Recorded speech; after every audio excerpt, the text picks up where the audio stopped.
guy bright and early, gonna eat my 3 eggs and toast, get on the road. Gotta get my butt on the road fast. Alright, catch up with you in a bit. Alright guys, it's just about 7 o'clock here. Been on the road for about 2 hours, a little over 2 hours. Probably got another hour of driving to go. Approaching Hamilton, Ontario. Beautiful area. Well, I don't know about Hamilton itself, but we're near the Niagara Escarpment here, so things are starting to look pretty darn nice.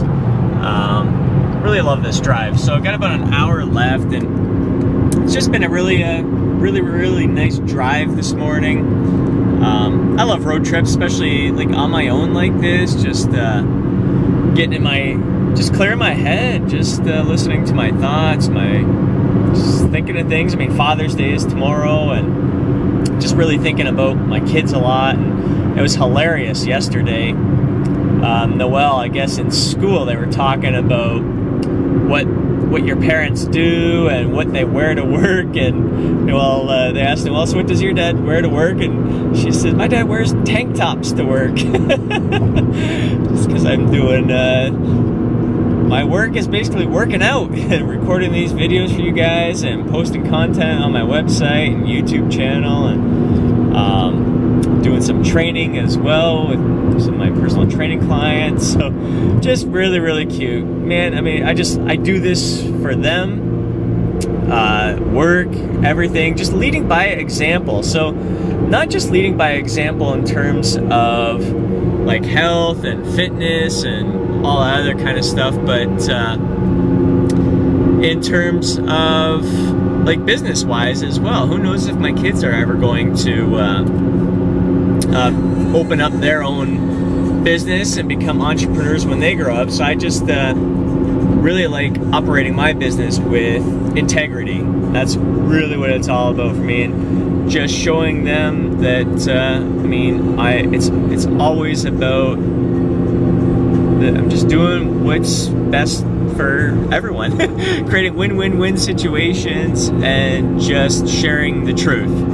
Alright, I'm going to turn this off and stay focused on my driving, and I'll catch up with you soon at Alan's event. Anything is worth a try, and anything that you try in the supplement world, you have to weigh on a risk-benefit ratio.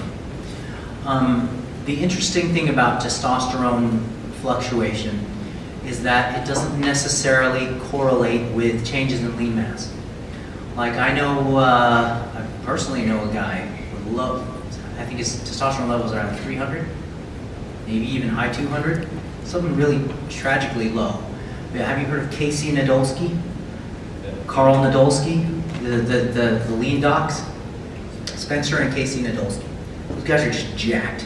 And Casey is even more jacked than Spencer, and his test is lower. So there's this odd lack of correlation of testosterone within physiological limits and lean mass and body composition. It's just really kind of an unreliable indicator. One of the things that Eric Helms brought to my attention is that even though, like, let's say you're prepping for a contest and you're cutting fat low and you are keeping carbohydrate hanging in there at the expense of fat, certainly that is going to push testosterone levels lower, but it will also potentially support lean mass better, regardless of testosterone profile. Now, if you're raising the question of can we take DAA and do you just have sex a lot? There's no way around that? I guess there's always a way around that.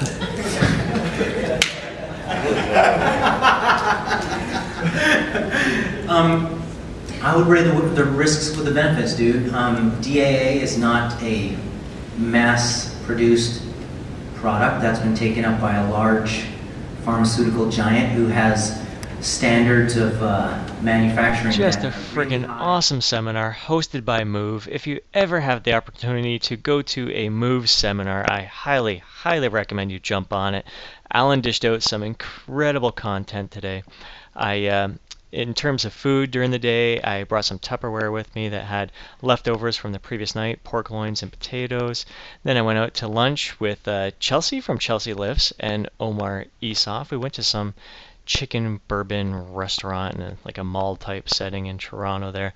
Then went out to VIP dinner, got the opportunity to hang out with Joy Victoria and Alan and get to know these guys a bit better. Been talking with them on Facebook and through email for a while now, so it's really great to meet them in person and really get to know them. It's really cool to see our dinner prepared right there in front of us. Broccoli being blackened there right in front of us, and all our meals put right there on the plate in front of us. Started off with a really delicious asparagus dish.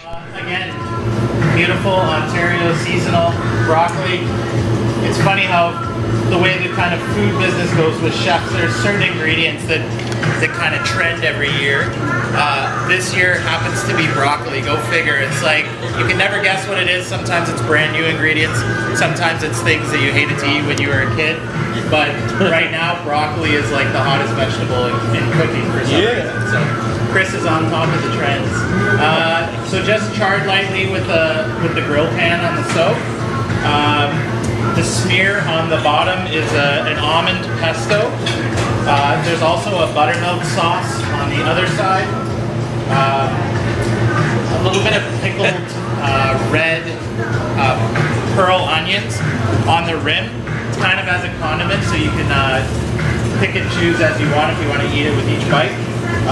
And then garnishes, just some toasted slivered almonds and some puffed farro, which is an Italian wheat grain that you cook for a long time, and then to puff it, you dry it out, and then when you fry it, it shoots up almost like Rice Krispies or something like that. Enjoy. Yeah, buddy. Albacore tuna. So, Oh yes. a lot of chefs in the city are really not only buying into the whole support local and local, fresh, all that kind of stuff, but there's a huge movement of chefs too supporting sustainable seafood. And this is one of the best examples. A lot of tuna tends to be overfished. Albacore tuna is a very sustainable alternative. Comes from the waters of British Columbia, so it's also a Canadian product as well. Lightly smoked and then just seared on the outside.